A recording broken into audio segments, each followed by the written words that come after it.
আমাদের বাঁকুড়ার মধ্যে অবস্থিত লক্ষ্যাতড়া মহাশ্মশানকালী মন্দির। শোনা যায় নাকি মা এখানে খুবই জাগ্রত। আজ আমি তোমাদের কাছে তুলে ধরবো এই লক্ষ্যাতড়া মহাশ্মশানকালী মন্দিরের পুরনো কিছু ইতিহাস আর মায়ের অলৌকিক কিছু কাহিনী। এই মন্দিরটি যিনি প্রতিষ্ঠা করেছিলেন তিনি হলেন শঙ্করী মা। শঙ্করী মা ছিলেন এই লক্ষ্যাতড়া মন্দিরের একজন ভক্ত, আর তিনি এই উদ্বোধন করেছিলেন এই মন্দির। জানা যায় নাকি একটি বাচ্চা মেয়েকে দেখা দিয়েছিল স্বয়ং মা কালী। বিপদদারিণী পূজার সময় সন্ধ্যাবেলায় মায়ের আরতি ও পূজা চলাকালীন ঘটে এক অলৌকিক ঘটনা। একটি 6 বছরের বাচ্চা মেয়ে এই মন্দির প্রাঙ্গণে ঘোরাঘুরি করছিল। সে হঠাৎ দেখে একটি লাল পেড়ে শাড়ি ও পায়ে আলতা পরে একটি মেয়ে বট গাছের নিচে বসে আছে, হাতে খড়গ নিয়ে। এই মন্দিরের সেবক এবং ভক্তরা মাঝে মধ্যে প্রমাণ পান মায়ের অস্তিত্ব। আর এই মায়ের মন্দিরের সামনে কোনোদিন কেউ নাকি শুতে পারে না। মা নাকি তার সন্তান তুল্য ভক্ত এবং পূজারীকে জিলাপি খাইয়েছিলেন। আরো একটি কথা শোনা যায়, যে স্থানে বসে মা তারা সাধনা করা হয় সেখানে কোনো লাইট লাগানো হলে সেই লাইটটা কেটে যায়। তো বন্ধুরা, এই ছিল লক্ষ্যাতড়া মহাশ্মশানকালী মন্দিরের অলৌকিক কিছু ঘটনা।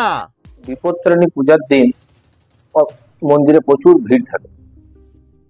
মা আর তার একটি বাচ্চা মেয়েকে নিয়ে পূজা করাতে এসেছে। মা তার পূজার জন্য ব্যস্ত আছে, আর মেয়েটা এদিকে ওদিক ছুটে বেড়াচ্ছে।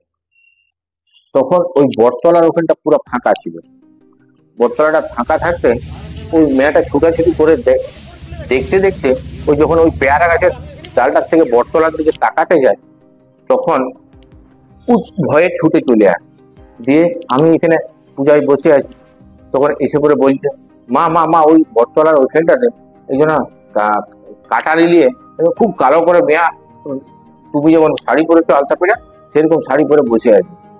ওর মা পূজা করতে করতে পুষ্পাঞ্জলি দিচ্ছিল। পুষ্পাঞ্জলিটা শেষ হওয়ার পরে দৌড়ে গিয়ে দেখছে ওখানে কেউ নাই। তখন ওর মা বুঝতে পারে যে মেয়ে কাকে দেখে। আমার বয়সী কিছু ভক্ত আছে ছোট ছোট, তারা সবাই মিলে এই সোজা রথে এবং উল্টা রথে আমরা একটা জিলাপির আয়োজন করি। তো সেই বছর শুরু হয় না, তার পরের বছর থেকে শুরু হয়। তার আগের বছরের ঘটনাটাই আমি বলছি আর কি। যে মা আমি ইয়ার্কি করি, মাকে বলছি মাঝে মাঝে মায়ের সঙ্গে তো ইয়ার্কি করা যায়, একটু নিজের মতন ভেবে। সেরকম ভাবে মাকে বলছি, মা কালকে তো সোজা রথ, তাহলে তুই কি আমাদেরকে জিলাপি খাওয়াবি নাই? আমি এটা ইয়ার্কি করেই বলি। তো বললে বিশ্বাস করবেন না, সে যেদিনে রথ সেদিনে সন্ধ্যাবেলাতে একটা লোক বড় একটা ঝুড়ি করে ঝুড়ি ভর্তি জিলাপিটা নামে গিয়ে প্রণাম করে সে চলে গেল। আমরা দেখে অবাক হয়ে গেলাম ঘটনাটা, যে লোকটা পূজা করালো না, সংকল্প করালো না, শুধু নামালো জিলাপিটা আর চলে গেল। তাহলে ও শুনতে পেল না, শুধু মাই পাঠিয়ে। এরকম একটা ঘটনা আমি দেখলাম। কানাই চেঠুর্য মারা গেছেন, ওনার মেয়ে, আমরা ডাকনাম মাম্পি বলে জানি। ও এই আবাসনে থাকে, এর পেছনে আবাসন আছে, সে আবাসনে থাকে। তো ও কোনোদিন ও মর্নিং ওয়াক করতে আসে। তো মর্নিং ওয়াক করতে করতে কোনোদিন ও ঢুকে না, সেদিনই ঢুকে গেছে ভোরবেলায় 4:30 সময় বাজে মন্দিরে। তখন তো লোক কেউ থাকে না। তো যারা রাত্রেবেলাতে ওই চুল্লিতে ডিউটি করে তারা ইজার উজার থাকে। তো ও যখন এইদিকে ঠিক আসতে যায়, তখন এই মন্দিরের এই দাওয়াটাতে খুব কালো করে মেয়ে ছেলে এবং আলতা পেড়া শাড়ি পরা, একদম নিচ পর্যন্ত চুল, ও দেখে আর কি। আর ওকে দেখেই মা মন্দিরের দিকে ঢুকে যায়। তো ও তখন খুব ভয় খেয়ে যায়, যে এত কালো মেয়ে ছিল, এত ঘরে একা মেয়ে ছিলাম, ভয় লাগলো। তখন ও পাটা পেছন দিকে পেছিয়ে চলে যায়। তখন আমাদের এখানে যে চুলিতে কাজ করে দীপুদা দৌড়ে এসেছে, যে মেয়েটা পেছিয়ে যাচ্ছে কেন। দীপুদা এসে জিজ্ঞাসা করলো যে মা তুমি পেছিয়ে যাচ্ছ কেন পেছন দিকে? না কাকু এমনি ব্যাপারে ঘটনা। বলছে কোথায়, কোন দিক গেল? বলছি মন্দিরের ভিতরে ঢুকে গেল। বুঝি বলি বাবারই, আমরা 24 ঘন্টা এখানে থাকি, আমরা দেখতে পাই না, তুমি মন্দিরের ভিতরে ঢুকে গেল। কে ঢুকবে বলো? মা ছাড়া কে ঢুকবে? ওখানে ভূত পেয়ে দানা দক্ষিণে কি ঢুকবে? এই কতগুলো ঘটনা আমার দেখা।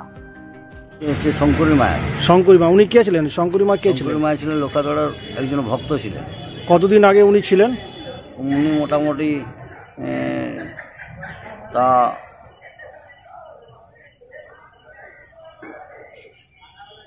1968-69 সাল পর্যন্ত ছিল।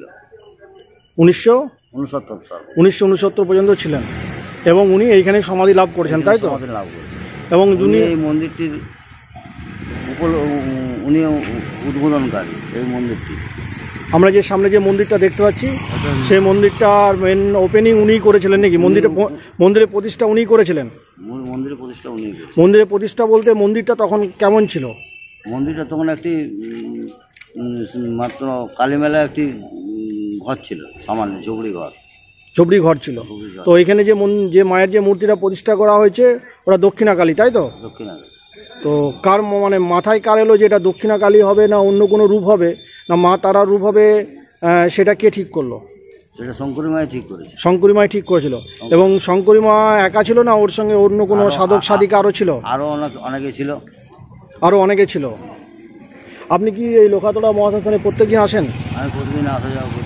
প্রতিদিন আসা যাওয়া করেন। তো আমরা দেখেছি যে আপনিও এখানের মধ্যে সাধনায় আছেন। আপনি কি কোনো সাধনায় থাকেন?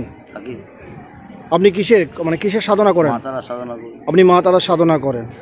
তো মা তারার শাসন আপনি কোন দিকটায় করেন? শ্মশানের কোন প্রান্তে? ঈশান কোণে থাকি। আপনি ঈশান কোণে থাকেন। তো আপনারা যে জায়গায় সাধনা করেন সেখানে একটা প্রচলিত আছে যে সেখানে কোনো লাইট লাগলে লাইটটা কেটে যায়। তো এই সত্যতা সম্বন্ধে আপনার কাছে জানতে চাইব। এইখানে আজ থেকে 40 বছর আগের থেকে দেখছি যে এখানে সরকার থেকে যখনই লাইট দিয়েছে তখনই নেমে যায়। এমনকি এরকম আমাদের দীপাবলির যে লাইট হয় সেই লাইটও ওখানে বস করানো হলে লাইট নেমে যায়। মানে আপনি বলতে চাইছেন যে ওইখানে কোনো লাইট প্রকৃত অর্থে জ্বালানো যায় না, লাইট লাগালে পরে সেই লাইটটা কেটে যায়। এবং সেটা দীর্ঘদিন ধরে হয়ে আসছে, তাই তো?